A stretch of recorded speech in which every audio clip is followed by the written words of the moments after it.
Hey studio guitarists, it's BGB from SATX. Today, we're going to be doing a budget microphone shootout on a guitar amplifier using just close miking on there just to keep it consistent. So yeah, there's going to be 3 loops that will really help us, understand the sounds of each mic. First loop is going to be clean. Second loop is going to be very overdriven, a tube screamer style distortion. And the third loop is going to be delayed and reverbed, and it's just going to sound awesome. It's my favorite. Make sure you hit subscribe. We're going to be doing more videos like this, just talking about how to record guitar in a studio like this. All of these loops are going to be super bookmarked, so be sure to jump around, listen a lot, double check against each microphone. Trust me, it helps a lot. It's so much easier when you can do it in Pro Tools, but this is YouTube. Now, before we jump into that first loop, I'm going to talk about the first 2 mics in the lineup. The first is the e609. The second is the e835. Both are from Sennheiser. The e609, it's a bit of an industry standard, not as widespread as say an SM57, but you'll see it a lot of places. And I think it sounds good. One thing I really like about it though is that you can just hang it over the amp. You're about to see it in a picture. And when you do that, it means you don't need a microphone stand out to trip over. And when you're in a small room like this, every little space you can get helps. As far as the e835, I like it a lot for a lot of things. It might be my favorite mic ever. Aside from using it like we are going to be using it on a guitar amp, I've used it for vocals, I've used it for acoustic guitars when we're playing live, and I've used it for toms on a drum set. You can throw it anywhere. It's a really versatile mic, and it's only at $100. It's the same price as an SM57. Totally go buy one. All right, let's hop into the first loop. Clean guitar.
That was the clean guitar. I hope you like that loop. I actually wrote that when I spent 2 weeks in Boracay.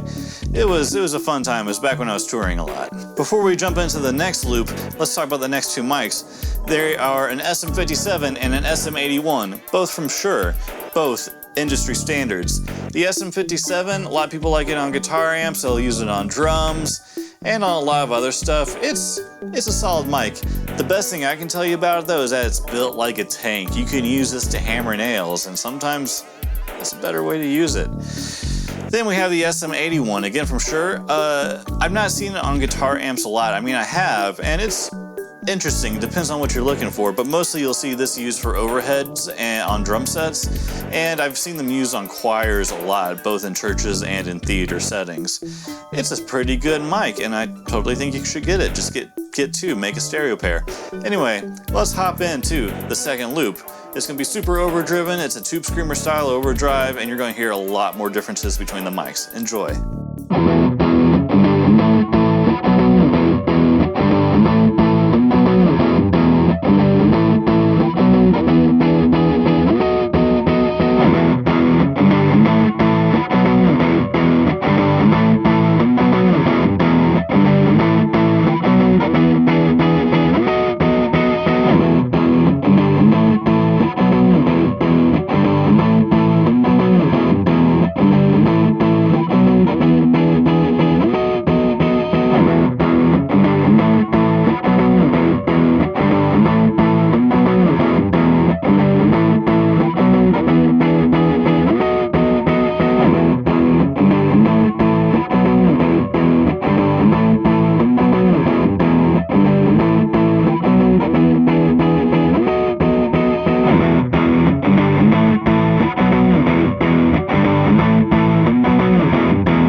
Hope you like that riff. When I wrote it, I really liked it, but now after hearing it like 50 times, it's worn a little thin on me. That happens. Anyways, we're going to talk about the last 3 mics in the lineup. They're all from a company called Cascade. The first one is the Cascade M39. Using it on a guitar amp, doable, I think. I think it works better for clean tones. Mostly you'll use it, say, on, again, acoustic guitars and overheads on a drum set. One thing I'll tell you, though, is that shock mount you see it in is super cantankerous. It will not stay where you want it to. You really have to finesse it because it will just move for no reason at all. You need to be really well balanced, and that's annoying. So it sounds good, but be patient. The next mic is the Cascade V57. Normally I use this more for vocals. It's supposed to be like the center overhead in combination with 2 M39s, which is actually the kit you see these from. The kit being one of these and 2 of these. Yeah, but it's a really sweet vocal mic. I like it a lot for that. I have used it on acoustic guitar, but I got better options. So if you don't have anything else, good. But there are better mics. Speaking of, we got the Cascade Fathead II. God, I love this mic. It's a ribbon mic. That's why I keep it in a bag, because just even a little burst of air like a puh will destroy it. It's a ribbon, it's super sensitive. Anyway, I like it on guitar amps a lot, but I've also used it for pianos, for acoustic guitars, for rooms, for a drum set. Anywhere you are, as long as it's not blowing air on the mic, it's a good place to just try it out, I think.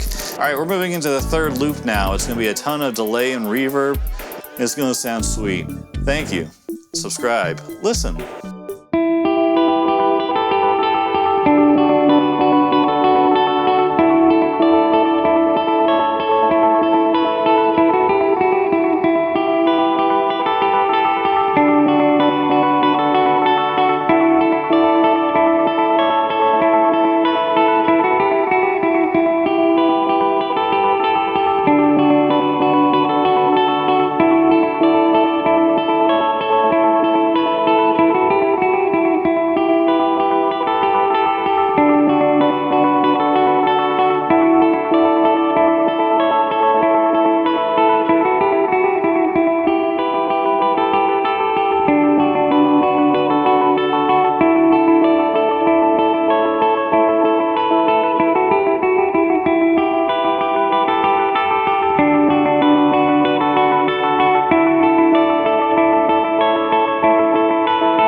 Hope you enjoyed that riff also. So for all the loops, I try to make these easily rewatchable. That way you can really research how the mics, sound different from each other. Make sure you listen to it on different sort of sound sources, different speakers, different headphones, so that you have a good idea of what you're hearing.